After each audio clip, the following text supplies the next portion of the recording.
Well, hello, my beautiful people. Oh my goodness. It's another episode of Holistic Love, the place where you can actually digest some new information to help fix any, core wounds that you might be dealing with, or even like address some of your relationship patterns, or really just start to learn to love yourself. But this is really the place for dating and relationship advice. I am Fox RedSky. I am your host. I am your cosmic matchmaker and astrologer. And I am here just like you on my own journey of love, growth, and really just here to be vulnerable with y'all guys. So in the audience today, or in the guest spot today, oh my goodness, I'm so excited, y'all guys. This is someone I have just a deep, profound respect for, who I have watched a lot of their content just blossom on that line, and it's really given me a lot of hope and courage, especially with a lot of the negative rhetoric that's online. And ladies and gentlemen, I'm so glad to bring to the stage Joshua Wenner. And Joshua, would you please just say hello to the audience and just anything you want to share about yourself? Yes, I'm just so excited again. Thank you. Yeah, I'm really grateful to be here, and I really just love having conversation. I feel like we're in a time when we need to be having conversation about healthy relationships, healthy masculinity, healthy femininity, so that we can have more greater understanding. So I'm just really excited to be here and excited to dialogue around the conversation. Yay! Yeah, and I really have just, as a men's coach, but you're not just coaching men though. I did for a long time. I did for over a decade. Tell us a little bit about that. Give the audience a little bit of, if this is the first time meeting you, tell us about that journey. Yes. So I got into men's work. I initially was doing my own work. So I had some deep grief. I lost my brother through a heroin overdose. I'm sorry to hear that. And thank you. And he came to me for help before that and said, I need your help. I started shooting needles. I got to come live with you or I'm going to die. And I told him no. I was in the middle of kind of stoic man building my entrepreneurial business, and that's all I could see, and was like, nope, can't do it. You got to take care of yourself. He went home and died 3 days later of an overdose. That led me on this whole, I'll kind of give you the cliff notes of the journey. It led me on this whole journey. And initially I went deeper into like peak performance, like Tony Robbins and speaking and training and mindset and NLP, and was deeply like committed to practicing it. But really I just kind of went numb. I used all the tools to change my state when I didn't feel good. And I became really kind of unconsciously stuck in my head. And then I started a film called The Gift of Grief and started interviewing grief and trauma experts. And that led me down this journey, trying to help other people on grief forms. I'm like, let me help them. They need the help. And I didn't need it, of course, because I fixed it all. And I went to go interview the grief and trauma experts. And along the way, I'm like, oh, wait, I'm the one who needs the help. I still have grief I haven't processed. And so as I went deeper into my grief and learned new practices to learn to love versus trying to fix something, and realized all the stuff I thought I'd fixed, it was actually still there. I actually woke up one morning and was like, I feel more at peace than all the searching I was doing. Like it was like, oh, I want to make more money, then I'd make more money and I'd feel empty. Or I'd want another partner. And so I was grasping externally for the things that I wanted, which is like more, let's call it savage masculinity. Let me acquire the things that are going to make me feel valid, I feel empty. And when I actually went into my wounds, went into my pain, learned to make peace with the parts of myself and love those parts that maybe can't be fixed, I found peace. So that's when I was like, women have a lot of programs. Men don't have a lot of programs out there. So how do I start helping men do what I just did? Reframe grief, loss, emotions, anything that could be perceived as feminine, as strength and power and courage. And how do we walk into those areas to feel all the parts that we haven't felt so we can really start to make peace with our own hearts? So that's what led me into the journey. And I will say I had my own wounding from men. I had my own wounding from sexual, mental, physical abuse when I was younger. So it was a big edge for me. I'd kept men at a distance, and which is very true with a lot of men. A lot of men have their own wounding, which isn't talked about as much through men, primarily. Right. And so really healing the wounds with the masculine was the first step for me of like healing my own heart.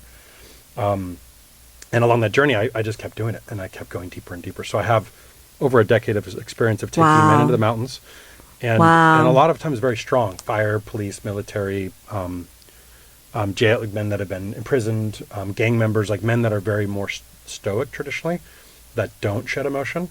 How do I create safety for them to actually come into the space to feel their deepest emotion? So I have the unique privilege and honor of seeing men come in from who they express themselves, the masks they wear. Right. And then creating Right. enough safety to go underneath the mask all the way to the little boy who's sad and who's been wounded and who's been abandoned, left, abused, or has abused and done all these things, and offloading some of the grief and the anger and the shame that was born there. So it kind of gives a little perspective, but I have a lot of experience going there, and it just gave me a lot of compassion of seeing how we present Right. and actually who we are at our Right. core.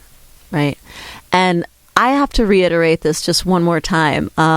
Joshua, thank you so much for coming here on Holistic Love, because audience out there, this is the medicine that needs to come out into the whole world. What you are doing and what you've done for men has probably ripple effects that you're completely unaware of, or maybe you are aware of, but like, This is a great healing that will, once we heal this divide between men and women, and once we allow men to realize that, and there's a very old quote that men are logical and women are emotional, but I think this is just saying that men aren't allowed to be emotional and women aren't allowed to be logical is really what it's saying. And the fact that we need each other so much, and y'all guys, we have to lift our men up. We cannot live in a society without men. They're doing everything that they can. They're putting their bodies, they're putting their spirits on the line, trying to live in a very confused world right now, where a lot of times masculinity is kind of lumped in with toxic masculinity. And I don't know why we started doing that, but whatever. Sometimes, we're just like, well, it's all bad, and we throw the whole thing away. It's like, no, we still want our protectors. We still want our providers. But at the same time, as women and as women folk, we do need to honor that position, and we need to give a little space and breathing room for that, to allow for emotional intelligence to be important as well. And what you're speaking to, and what it seems like what you're doing is really helping people become integrated, which should be the very first step in any healthy relationship. Is like, don't go in, find someone to project your problems onto. Hey, I haven't healed any of this stuff, but let me just, excuse me. But yeah, like you're literally creating, or not creating, but helping unravel the true men inside of them. And that just, hats off to you, sir. Hats off. That's and it can only be done, and maybe I'm wrong, from another man. Yeah, so the first decade, I had women immediately were like, where can I come as well? And I used to believe men do men, women do women. Yeah, tell me about that. I've since started to shift some of my perspective around it. I think there's core fundamental, like my current belief, and it keeps changing, but my current belief is men help men heal with men. And I believe women help women heal with women. And I'm learning that it's actually, some of my deepest healing is now coming from women to heal my relationship with women. So I believe that there's kind of layers around that, and it may be unique for each person. But it's really the work around the heart. Like, how do we access our heart? And I do find, just to give, as an example with men, if I had wounding for men and I didn't trust men, so it took engaging with men to rebuild that narrative. I'm finding with women, them rebuilding their perspective. Like, hearing from a wounded woman versus an integrated woman, as an example, is a very different narrative. Right. Which is very similar to a man. You hear from a man that he's wounded, he's going to give a wounded perspective of how he sees the All world. women are users. All women are gold diggers. Da da da da da. Correct. Or subservient, and right. So they're going to give a shadow aspect. They're either in the angry masculine, or they're in the nice guy masculine. I call it savage and nice guy are the two edges. Guys either shut down and become the nice guy, or they shut down and become the savage. But both are modeled from their father, oftentimes. Right. Of either they become him, and they become greater than him. If he was like the savage, angry man, they become more angry to try to beat him, or they become the opposite. Right. And then one more piece that's interesting about men is it was all taken away in the Industrial Revolution. So I know you talked about Native American. Yes, well, I'm Apache. so I've studied a lot of it, and through my men's community, K4, we put through 1,000 men through rites of passage. And Nice. in that process, it used to be we were raised in tribes and we were put through rites of passage. And then in the Industrial Revolution, all the men got put into work. So what happens is which could be part of patriarchy or different layers to Capitalism. it, but capitalism. We went to work, and that's when we became machines. And during that period, that's where the emotion, if you track it, that's when men were emotionally not conditioned to be emotional because they couldn't produce as fast. Wow, what a fascinating... And same with rites of passage. What a fascinating perspective. And yeah, I had never even thought about it like that. You know, we're not even like taking that into account. At least I wasn't taking that into account.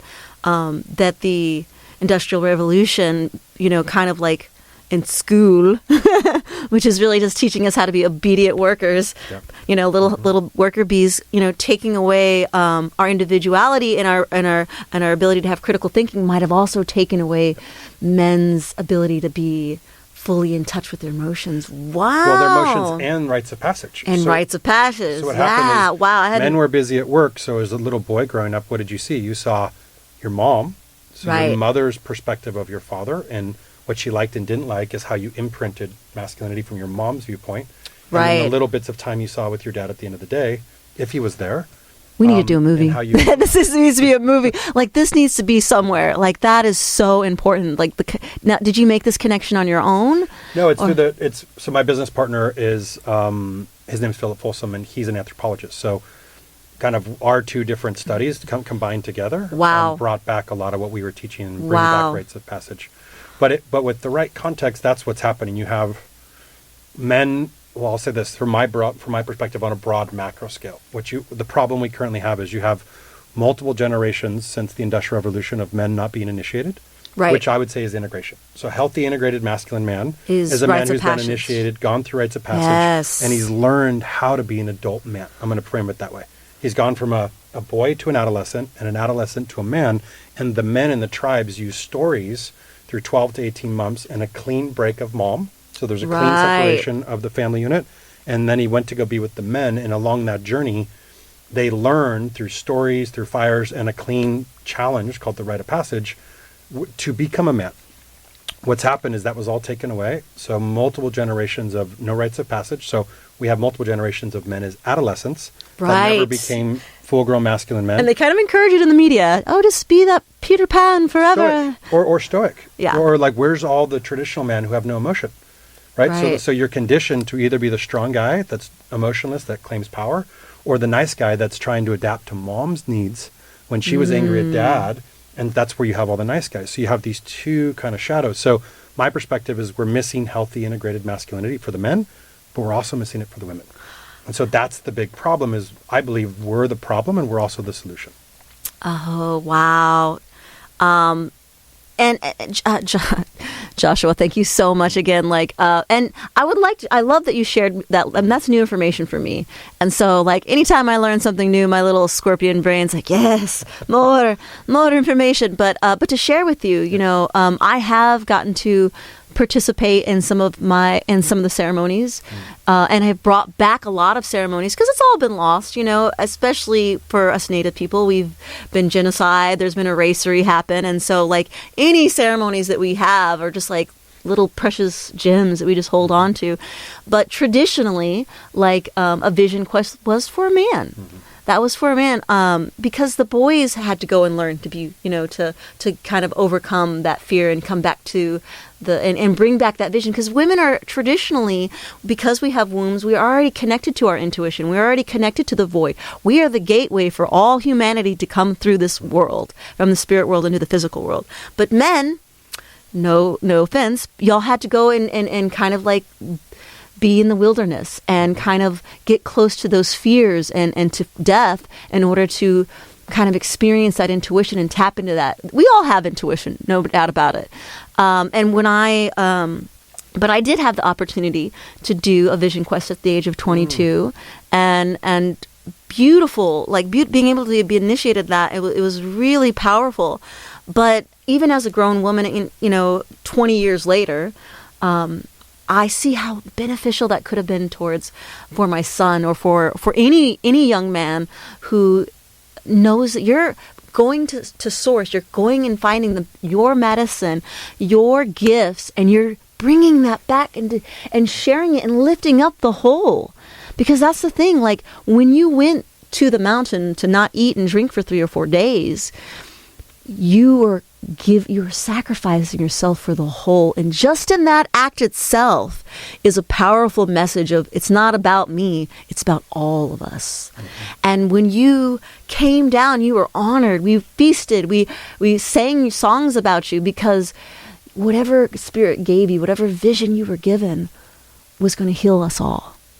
Well, I think you make some powerful distinctions, and that's a lot of what our translation has been, is like, how do we take, which worked really well, what happened in tribes that came from source, yes, was naturally built to help us survive, and then we lost it all with capitalism and what we've done in the world, and we're bringing colonialism. It back, colonialism, and we're bringing it back, but we're making it relevant to today. And right. So, two of the things I just want to highlight, what you said, is one of the frameworks we use is a boy focuses on self first. A man is about service, so right. self to service. But another distinction you made is when he focused on service and he came back, he was celebrated. 100%. And so there's parts of these pieces where I think we're learning how does a man step more into service, which requires some sacrifice. And then I think on the woman's side, how is she really becoming highly receptive to celebrate that service? And I think that's where a lot of it gets missed, is oftentimes a woman forgets that she has so much radiance and power by her receptivity, by her acknowledgement, by her celebration. And we want to provide. Like, we love to go give and to serve. But I think that's what's happened a lot, is men tend to give and feel it's not enough. Right. Wounds. Right. And then women are having their own experience of feeling not enough. So we're both kind of in this stuck place, not knowing how to communicate, yeah. both wanting to get our needs met. And then we end up recreating childhood. And we're both like in the corner replaying out our wounding from childhood. And that's, I think, a lot of what's happened in the consciousness of society and the miss in relationships. Right. Right. You're absolutely correct. You're absolutely correct. And I do think that we're all constantly being programmed, whether it's from our, our parents, our grandparents, our school, our friends, the television, TikTok, internet, now, with Gen Z and Gen Alpha, and we don't even understand the implications of that. We'll only find out maybe 20, 30, 40, 50 years down the road what all of this really, is it good, is it bad, is it both?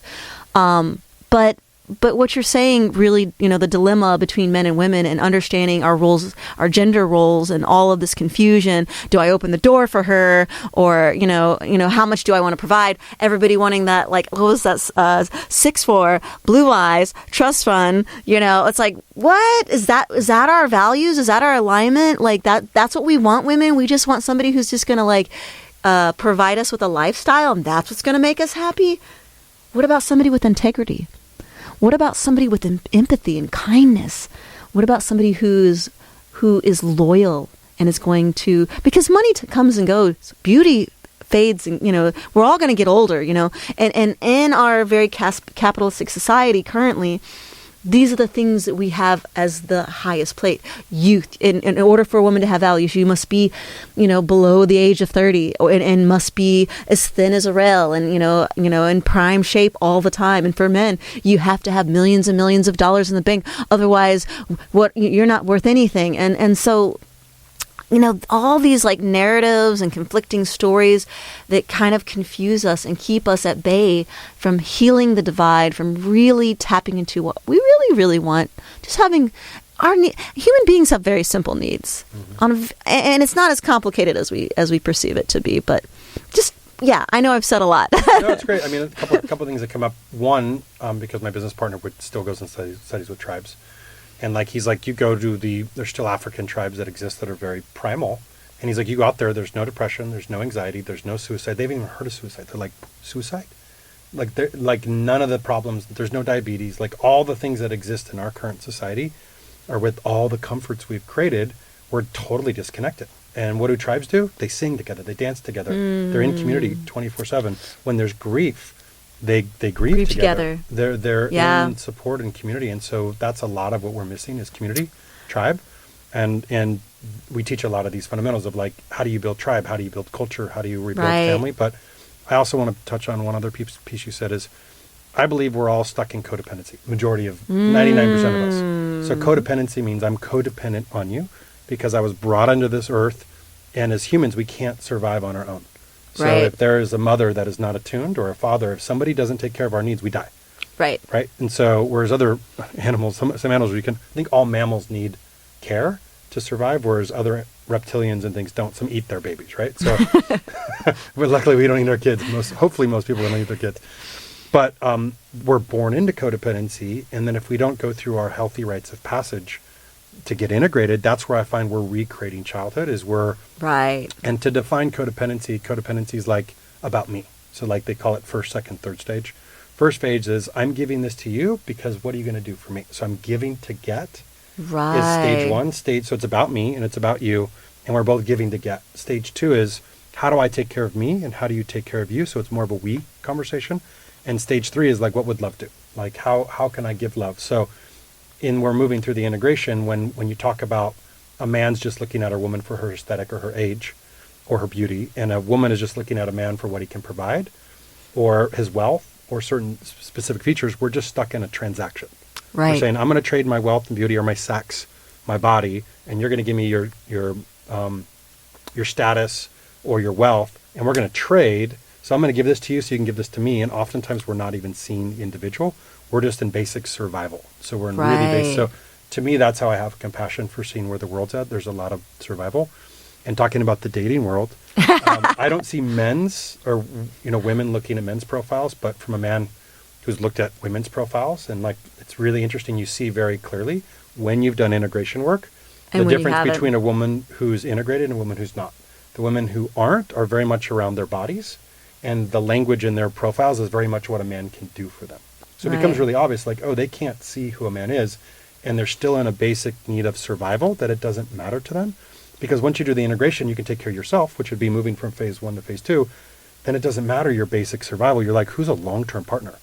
Like, who can show up for me? Who can I show up for? Like, who can meet me in all these areas? How do we build a long-term life together to really thrive? It's a very different conversation when you're looking at thriving versus basic surviving. So I'd say a lot of our culture is in baseline levels of survival. And that's why they're stuck in codependency, is they're just trying to get, they feel so alone, so isolated. Yeah. Oh my God. It's crazy. The loneliness dopamine, in the world. So much dopamine right now. affected. They're just trying to get really basic levels of validation or love. And so they're at really starving levels. And that's where I see a lot of our culture. So I just have a lot of compassion for a lot of individuals. That's why we have the highest levels of suicide. I mean, for men under 44, it's the number 2 cause of death. Wow. Right. So we look Are at y'all hearing that, audience?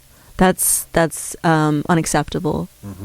That's unacceptable. So that's, I think, where we're at. And it's like what it takes is community. What it takes is tribe. What it takes is going into the You're speaking my language. You're speaking my language. It takes going in instead of going out, which is most people are doing. Let me go out to get something to fill the void. More dopamine, more stimulation, more drugs, more alcohol, more sex, more something. How do I go in and start to be with the wounding? How do I go in and love the parts of me that have been hurt? And so a lot of even though I do a lot of relationship work now, it's not like I have this amazing relationship where I've figured it out. I'm still learning myself. Absolutely, audience. We're just learning with you. But I have a lot of experience around grief and trauma. And I find when we can heal our hearts and we can become more attuned to our bodies and our connection with ourselves, it naturally shows up in our relationships where we're more connected because we're like, oh, I'm at peace with me. I can now see you.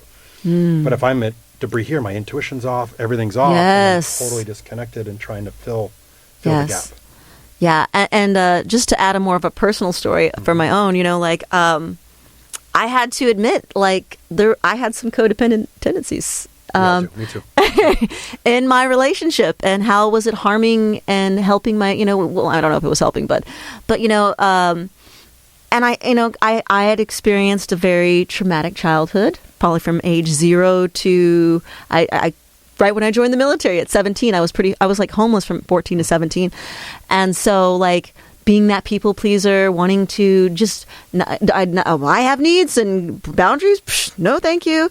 And then all I did, like my husband now, he's amazing.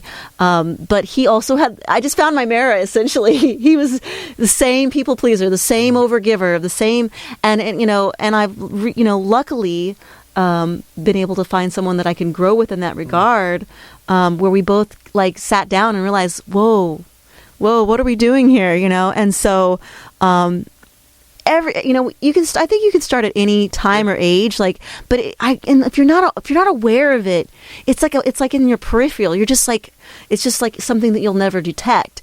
And that's a lot, to add to what you're saying, is just that a lot of times we're all operating from these systems that are so unconscious, that are just our original blueprint of whatever we received as a child or as and so we're just going and going and going. And you, ladies and gentlemen, you've got to stop and digest it if you want to push through it and for it and find something better. Well, I think, at least what I've discovered is you usually end up in a lot of pain until you do. Oh, you repeat the patterns. They repeat into infinity. That pattern again, that pattern, and then finally, why does it keep happening? I'm sick of attracting the same type of individual, or right. I'm sick of looping this. I'm ready to make a change and build some awareness. And that's what awareness gives choice. So once we have awareness, and I loved how you pointed out awareness brings choice. I just wanted to say that to the audience. Awareness brings choice. And I loved how you placed it, because I do a lot around the nervous system as well. And nervous system is learning. Most people aren't aware of their nervous system. And their nervous system is which part of the brain or the body is online. And it's becoming more, I've been teaching it for like a decade, and it's now a little bit more common language. But back of the brain, just for anybody listening, back of the brain is reactive. It's the first part of our brain that comes online when we're a child, and it keeps our body functioning. So think of it, it's like autonomic nervous system. Basically means you don't think about breathing, you don't think about the blood pumping through your body. This is reactive, and it just reacts. This is where most of us are operating from when we're not thinking, and we do the thing, and it's built for survival. Well, I didn't even know that. I just always reach back there whenever I think of that. You were naturally kind of going like, oh, back here, but that's where the programming is. Wow. And then we go to interesting. Then we go to like what they call the smoke detectors, a part of the brain that basically is like danger to emotions, jealousy, anger, fear. You can react quicker, and that reaction puts you back here in the back of the brain. Then you got the top of the brain where all the memories are stored, and then you have the very front of your brain. So right above your eyebrows is called the prefrontal cortex. This is not developed till 27, 28. For women and men? Yep, and it's when we lower insurance rates. Can I say something real quick? In astrology, that's when you go through your Saturn return. And I've always advised, if you haven't gone through your Saturn return, it might be don't get married. Yeah, even men would say like date women after their Saturn return. Yeah. or you're just going to go on a journey. You're going to go on a ride. There you go. Anyway, I'm sorry. I'm an astrologer. I love that. I love the parallels. And I love coming. So we're not even developing this till 27, 28. And the three things, it does a lot, but compassion, empathy, and rational thinking. So what happens is when we get triggered or reactive, the part of the brain that's a smoke detector, which is linking any experience you've had on your life that's either a threat, so it's either a real or a perceived threat, real or perceived threat. Yeah. To either your physical or emotional health, your body links as trauma, for my definition. Wow. So what that means is think of your whole lifetime up till 27, 28. How many things is your body perceived as a potential threat to your emotional, physical wellness? And if it does sense this threat, it throws you offline, meaning it automatically puts you in the back of the brain for survival. So what most people don't realize is this is where the fight, flight, freeze, appease is coming from. Yeah. So I would say we live in a high stress society where the majority of the time people are operating from the back of their brain, which is reactionary. So I would say 80% of the conflict in their relationships is just because they're in the back of their brain. They have no rational thinking, no compassion, no empathy. Wow. And if one person's offline, you're going to throw the next person offline. So perfect example, let's say you have a great day. You come home to see your spouse. You're like, I can't wait to see my spouse. You walk into the door. Let's say something dysregulated them. Let's say somebody called them, or they saw something change in the market, or they saw news and their brain linked up, reactionary, put me into fight or flight.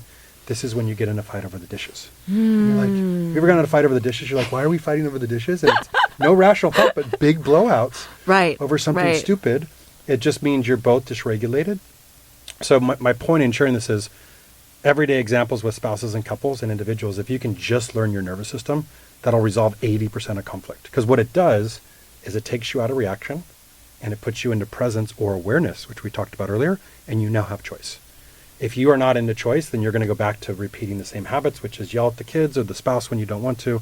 Right. Nice guy syndrome or nice or not do status, anything. Or pleaser. Or just be quiet, just freeze. Freeze appease. They're all just nervous system responses. So if you want to break free, anybody that's listening, really learn the nervous system. And now there's a lot more information out there. That's so beautiful. Thank you so much for sharing that. And it's been something that I've been coming online with, you know, realizing my own triggers and like freezing and all those things, and just having awareness, ladies and gentlemen, just knowing like as your body is doing the thing, why it's doing the thing is so empowering. I cannot tell you, because before, and I'm just sharing some, you know, I'm getting vulnerable with y'all, and I've done some amazing therapy, and I mean, we all should do a little bit of therapy. I'm saying we all a little crazy. I agree. But I've done a lot. but having the awareness, oh, I can feel my body doing this. Oh, I'm doing this thing, is just like, it's like having a new lease on life, because now you know that you have tools that you can use to bring yourself back into a regulated state, and two, that you can get out of it. Because there were times where I would be stuck in freeze mode forever, and I would just like, how do I get out? And then just being in freeze mode would just cause me more anxiety. And so like I can only imagine other people who've experienced the same thing that are listening in, you know. Well, like one simple example, just to try, there's so many stories, but there's patterns of the same. Right. So if somebody lands with a pattern, it may make sense. I'll give you an example. I had a guy who would walk in the door after being gone working. His wife primarily, she works now too, but she primarily took care of the house. He primarily would work, a little bit more traditional. But one of the common patterns is he would walk in when he was back from working. She'd be busy, like cleaning the house, talking to her friends, and he'd get angry. So he'd be like, why is she giving no attention to everybody else but me? Right. He was a fight or flight response. So he would walk in a dysregulated reactive state and jump into a fight. She was a freeze, appease response, which I find most couples actually have opposite. A lot have opposites. Some are the same. But a lot of times we find the opposite. So she would freeze when he said that and just try to fix it, which would make him even more mad. Right. And this was a common pattern that would sometimes blow him out for a day, multiple days of fighting. Once he learned nervous system awareness, he learned to walk in the door. And so I'll share one tool with anybody listening. Yes, please, Joshua Wenner here. Yes, so there's a tool called CPR created. The C stands for conscious awareness. So walk in the door, and there's a bunch of trauma signs that I share, which are like little indicators that either you or your spouse is in a dysregulated state. So as an example, one of his that he wrote down is when my wife is cleaning obsessively or talking to everybody but me, that's a trauma sign to show me she's in a dysregulated state. So, or when he wants to fight, it's another trauma sign. So he walked in the door, she's obsessively cleaning. He was going to go walk up right into a fight, and he said, wait a second, conscious awareness, C. Let's move to the next step, which is P, which stands for pause. Like build in a pause where you get a moment to take a break. And then the R is regulate. So you're basically saying CPR. How do I bring myself back when I'm unconscious so I can become aware, so I can now choose a different choice? So in that example, he had pre-built in a pause. I'm going to walk outside, and here's what I'm going to do to regulate. I'm going to walk the dog. I'm going to pet the dog, which is a healthy regulation tool. I'm going to do very specific breath work, which you can do a 4-6, in for 4, out through 6. Yeah. For 6 minutes. It has to be 6 minutes to get regulated. Cold water on the face. Rethink about my family and what I'm coming home to and how much I love them, and like reintegrating back from my day of putting on armor, put the armor down, and come in with an open heart. And then when he walked back in, once he was regulated, he's like, she had a tough day. And he walked up to her and said, hey, babe, do you need a hug? Would you like to talk about your day? Yeah. Looks like you had a tough day. So just to give one example, and a man can lead this or a woman can lead this. It's not based on sex or gender, but think of that one pattern where a man would walk in conflict. And this happened over and over and over again, where now, because he's just aware, he now walks in, and imagine how that would feel as a woman, where instead of him fighting with you, that he's like, hey, what's going on? It looks like you've had a tough day. Right. Do you need a hug? Do you need to talk about your day? It's like game changer. Now they're in instant connection, even more connected, and now he's co-regulating her, and now they're both moving out of that. So there's so many examples of this, but when I say 80%, because some people are like 80% of conflict, how would that happen? But a little bit of context of like, what are the primary conflicts that happen in your relationship? And most likely it's a dysregulated pattern. And if you can build new patterns or habits and new awareness on that, most likely you're going to reduce 80% of that. So you're in connection, which is what we want. I think we want to be in connection. You know? Yeah. Oh my God. Joshua, you are really up in the game here on holistic love. Thank you so much. And just to speak on that, like, it was a game changer for me when I started to find things to help regulate myself, and just even taking time to remember to take care of yourself, because as a caregiver and someone who's like constantly putting everyone's needs before myself, that was really, really hard. But on the bad side effect of that was I wasn't showing up in the best way for everyone. I wasn't taking care of my needs. I wasn't like, my obviously my nervous system felt that, like if you're not eating enough or if you're not doing just simple diet and health and nutrition and all those things. But as I started to integrate more healthy patterns, I started to be responsible and take accountability for my own nervous system and just have that awareness. Man, I feel like I can move mountains now. Well, I love someone could come into this room right now and I'd be like, I'm cool. Well, I love what you're sharing it because I relate to it too. Me too. It's all, if you really start to do a lot of work to track back to childhood, it's all how we adapted to childhood. So yours was nobody was around, like is what I was hearing you say. I was the adult. I was the adult. I took my parents were 12 and 14. Right, so really young parents, and so as a child, them not being there, your adaptation was, I'm going to save them. I'm going to take care of them. 100%. So you became highly attuned to freezing your needs because they couldn't be met because they were dysregulated as little kids. Absolutely. And instead you learned to go, I get my needs met by taking care of them. And that became the adaptive strategy, which is me too, right? Which shows up in different dynamics. But I see this as savior. It's also a savior dynamic in the drama triangle, which is a very common one. Yes. and I'd relate to it too because I did this for so many years. So you're not alone in it. I even did it with my men's communities, and I did it with so many communities. And I want to really pronounce this because I think a lot of people get stuck here. And thank you, by the way. Yeah, I just want to acknowledge it. It's hard to wake up out of it too because you get so many needs been trying to save everybody. Right. You get a lot of validation from it. You get a lot of connection from it, and it's one of the ways we're avoiding us. Oh, yes. And we avoid us too. So when we're able to go, okay, nobody needs to be saved. I can move from a savior, which means I'll do it for you, to a coach or a supporter, meaning you got this. And that's one of each of them there's the drama triangle, villain, victim, savior. Each of them have a counter, which allows us to like step out of it. And it's really just us taking ownership or responsibility because each of them was ways we didn't have ownership or we couldn't as a child. So we learned to either be the victim, the villain, or the savior. Right? And so saviors are very common, and it was me too. And so I'm constantly having to go, I'm not here to save anyone. You got this. Like I believe in you, you can do it, and I trust you to do it versus us stepping in because then we can really take care of us. And then we have so much more to give because we're modeling wholeness, integration. Yeah. Yeah. And it's been a lesson. It's been very hard because I do want to help as many as I can. I love, impact and changing people's lives. But like when I moved to Costa Rica and I took myself out of all, like I had stretched myself so thin, you have no idea. It's like, I can do it, make a movie, run a community, have a church. I could do it all. But like pulling myself and like having that time of retreat brought that to my awareness. So, Thank you for mentioning that. Something that I want us to go into and talk more about is the dating dilemma. Mm-hmm. And so right now, the statistics are not good. The statistics are not good. And of course, the most annoying and negative voices get the most attention currently, which is just, I don't know if it's like an accurate representation of what's really happening in general, or if just it's like the polar like extremes of the toxic masculine and the feminine. But right now, 63% of men under the age of 35 are single and not looking for a relationship.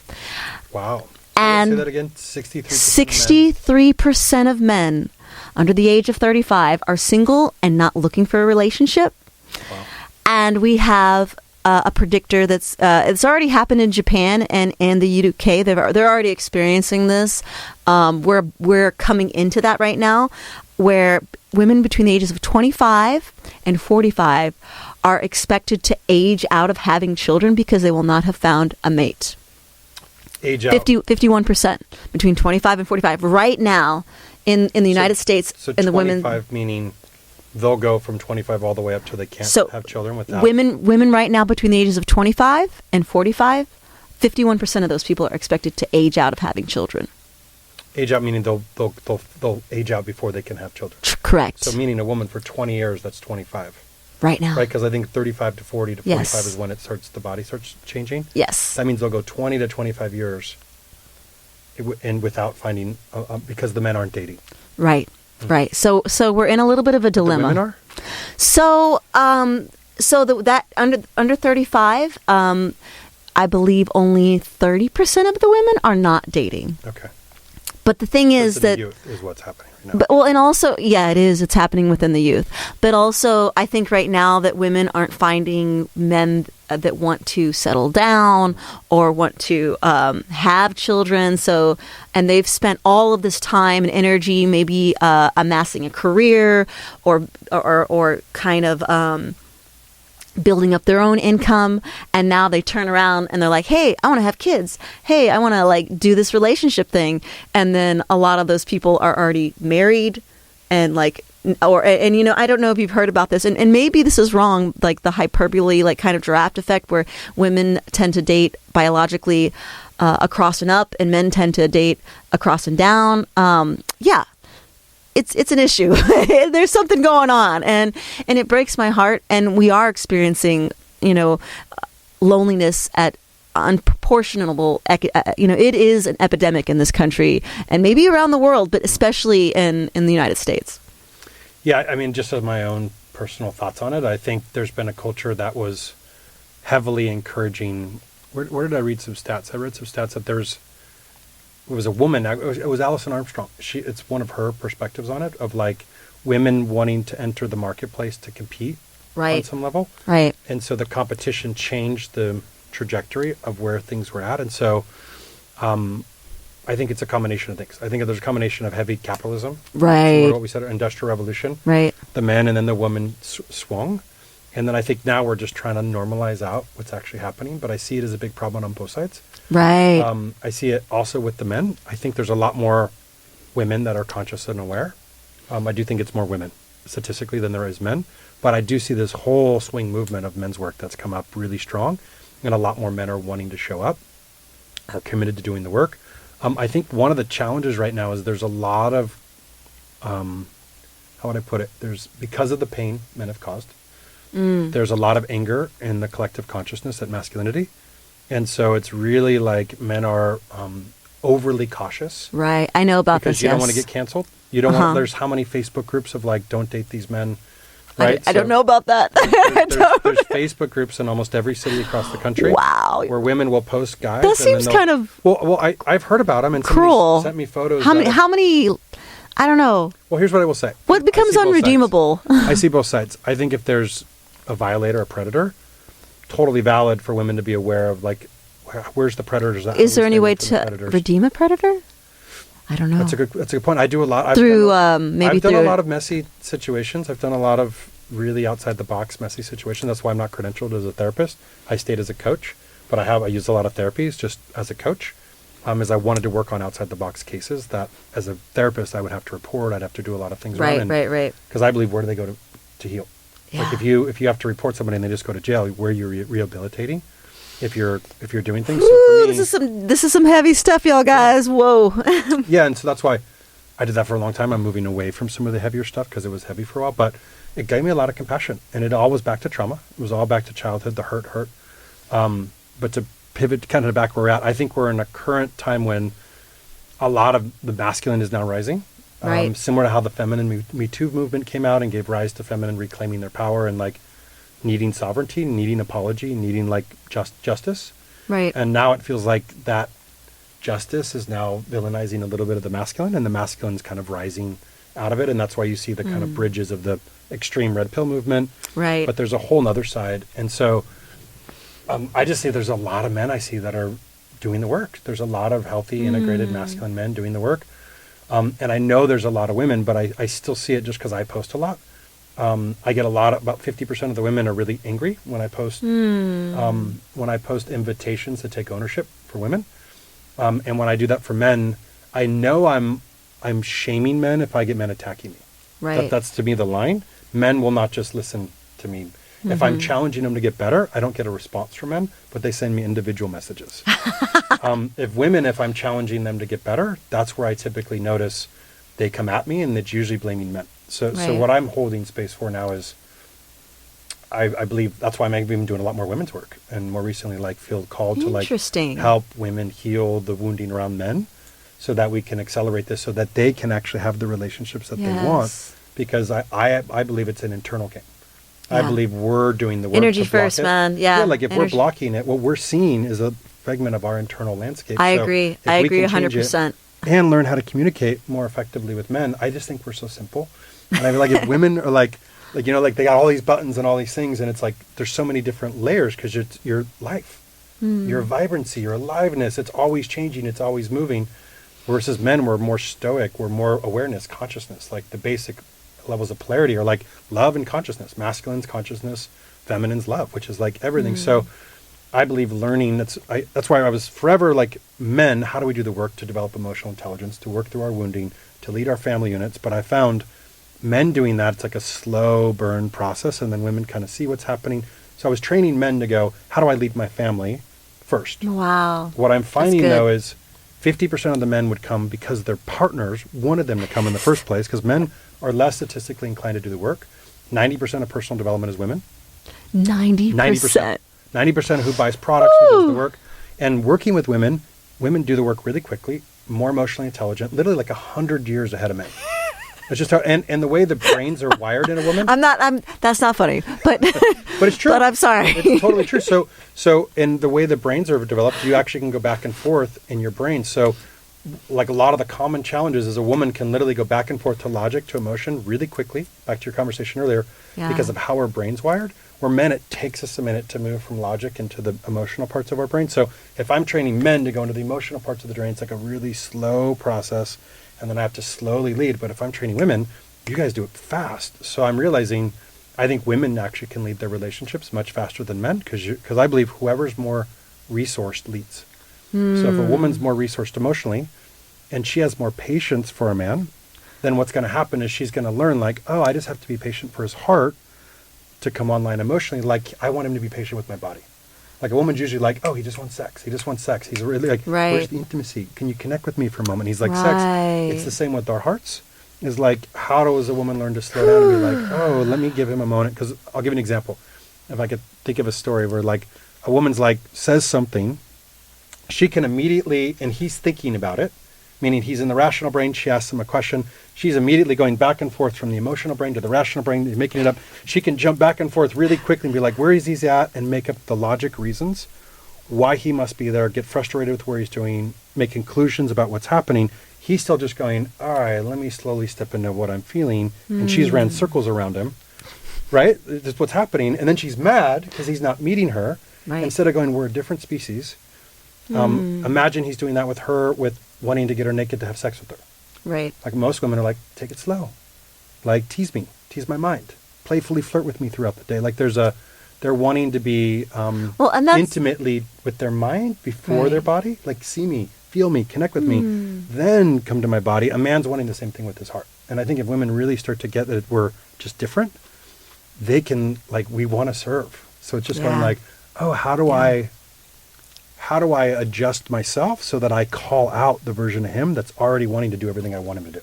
Oh, right. So that's where I'm wanting to get to, is like, oh yeah, I think it all gets easy with women because they're just saying, do what you're built to do. We're like, I want to serve. I want to take care of you. I want to do all these things. And just aligning women to be like, let me see that. Let me acknowledge it. Let me pull it out. That's so beautiful. That's so, you spoke it so eloquently too. And kind of to touch back onto the Me Too movement, there was a lot of positive things that came out of that, but I also do see some of the negatives, and men are in a position where they don't know, what do I do? Am I going to do it wrong? So there's like, and in so much where they're even afraid to approach the women, like, well, if I approach her, am I coming off creepy? Which, like, women want to be approached. We want to have some, we want to be desired, but it's like, so it's, I see how it was good, and it had some. It could have been done more eloquently, I think, and it could have been done with, but it was, it was long term coming, like that's probably like a couple thousand years of angry woman, just but like again, like does that solve anything? Like, are we trying to bash men? Are we trying to like hold them accountable, but at the same time lift them up? Because anyone, and this goes for just in general, like nobody wants to be excluded. The worst thing that you can do to a human being is excommunication, because we are herd creatures. We thrive and we want community. We want to be loved and seen and adored and all those things. So like, I think it's also our job as women, and I'm saying this to you as a woman and to all the women out there, it is our job to hold space for men. And I mean, not to the detriment of ourselves, where we would cause ourselves harm to anyone ourselves or anyone we love, but in the same time, like to have that breath and that space and to hold accountable for our own stuff. Because women, we're not perfect either, and they're, and the opposite of the, like if the toxic, most negative version of man, I don't know, red pill movement, or what's the other, pickup artists. And then the other version of that would be like the trophy housewife that's like, all she cares about is like having like that Botox every day, like whatever it is we can envision as the toxic version. To me, a toxic woman would be anyone who doesn't really, like is so self-centered and selfish. I don't think that would be for men or women, where they don't take anyone else into consideration, family, friends, people. They're just so self-absorbed and their orbit is just like really small in terms of their consideration.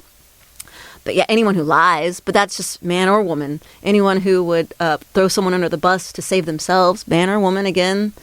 But yeah, neither one of us are perfect. But I appreciate, Joshua, that you are creating pathways for men and women, because it's so needed. It's so needed. And it's needed for humanity to survive. Yeah, I totally agree. And just a kind of a fun little fact, because you mentioned something a minute ago. I was just curious. I did a poll, and I asked how many women in my community are actually have found partners through dating on online dating sites. And like, it was actually surprising, like 30% had found partners. And then I followed up and said, are you still together? Some are together, some are not together. There was a whole range of different things I experienced and learned why. But then I asked how many are on dating apps now. And it was like 80% are not, from the women perspective, which I thought was really interesting. So majority are not, majority want to be approached. And then when I asked, hey, how would you like to be approached? They all said very much the same type of messaging of like, please approach me directly with an authentic compliment. And then if you feel like there's some energy there, like ask for my number or ask for like the date. And I asked the men, and I don't get a lot of responses from the men always, because I think they're scared or shy to feel inadequate. But I started asking a lot of my buddies. And in general, I think it's really fascinating. I think we're at a time where women, like you said, are dying to be approached. But then what happens when I think a woman doesn't understand what it's like as a man to approach? Yeah, it's got to be scary and nervous and rejection and all those things. Yeah, it's just so what happens is the gentlemen, the nice guys don't usually approach, or they do it to a nice guy. And I'd say the integrated man does. I'm wanting to get more men. Like, that's where my new kind of direction with men is like, hey, can you approach 4 to 5 times a week? Just to practice approaching and giving women compliments so that they build that muscle again. Because it used to be traditional before the internet. I think that's what the problem with a lot of our 35-year-olds and unders. They don't know how to approach. They don't want to get rejected. So if gotta close them, gentlemen. Gotta close them. Yeah. So if there's anybody listening, just practice approaching a woman that you feel drawn to, and give an authentic compliment. Like, what do you feel drawn to her about? And not you feel you're beautiful. I mean, I guess you could start there, but more like, what do you feel with her essence? Like, when you feel a woman, can you practice taking in more than she's beautiful or her physical features? Can you feel her energy? Can you feel her aliveness? Can you feel her radiance? Can you feel her confidence? Can you feel her power? Can you feel something about her internally? Can you feel her wit? Like, what can you feel about her energy? And can you practice walking up and giving compliments? Would be my invitation to any of the men listening as a practice. Whether or not you're in a relationship, just practice being a good human and acknowledging. And then I'd say the flip side for women, when you do receive compliments, can you practice, if you're not interested, being graceful about it? Yeah. So what it does is it conditions men to keep. Yeah, so it conditions men to keep, because some women can be pretty harsh with it. And then men are like, I'm not doing that again. And so the actual thing that they're wanting, they don't get, because a lot of women are like, I really wish to get approached by just a healthy man, but I get approached, this is what I hear when I ask women, they're like, I get approached by the douchebags, which I guess in their opinion is more like the sexual guys that just want to get laid, or they get approached by like the quirky guys that they're not really interested in, that just have a lot of confidence. They're like, I want to be by all the other guys, and I don't get it. So my thing is, how do we create a new culture where that's much more commonplace? And I think good old-fashioned approaching is where would really lead to a lot more connection. Absolutely.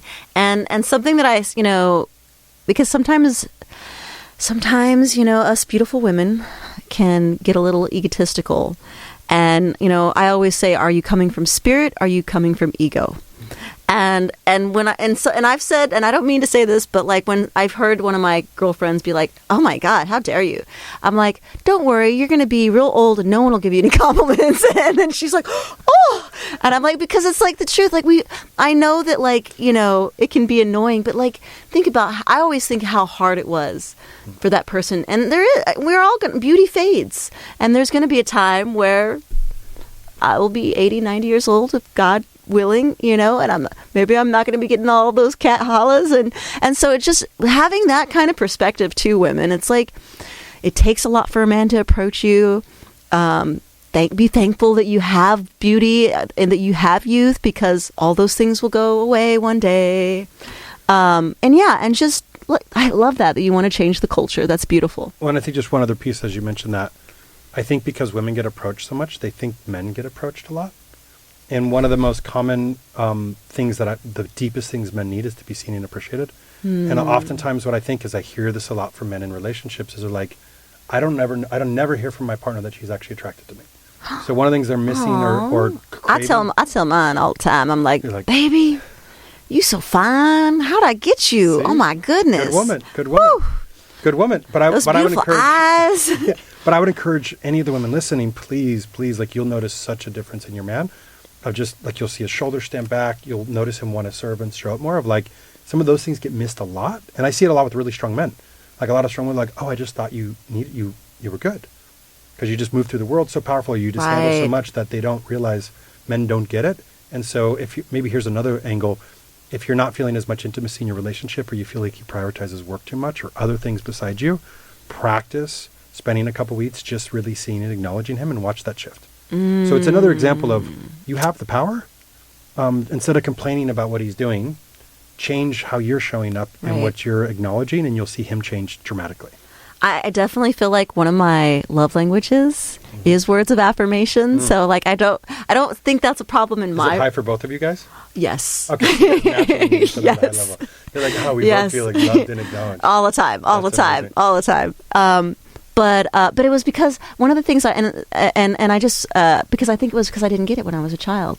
So like now I make sure I always make sure everyone feels validated and seen and lifted up, because I got the opposite, So it was like, and it's important because our words have power, and we don't realize that, ladies and gentlemen.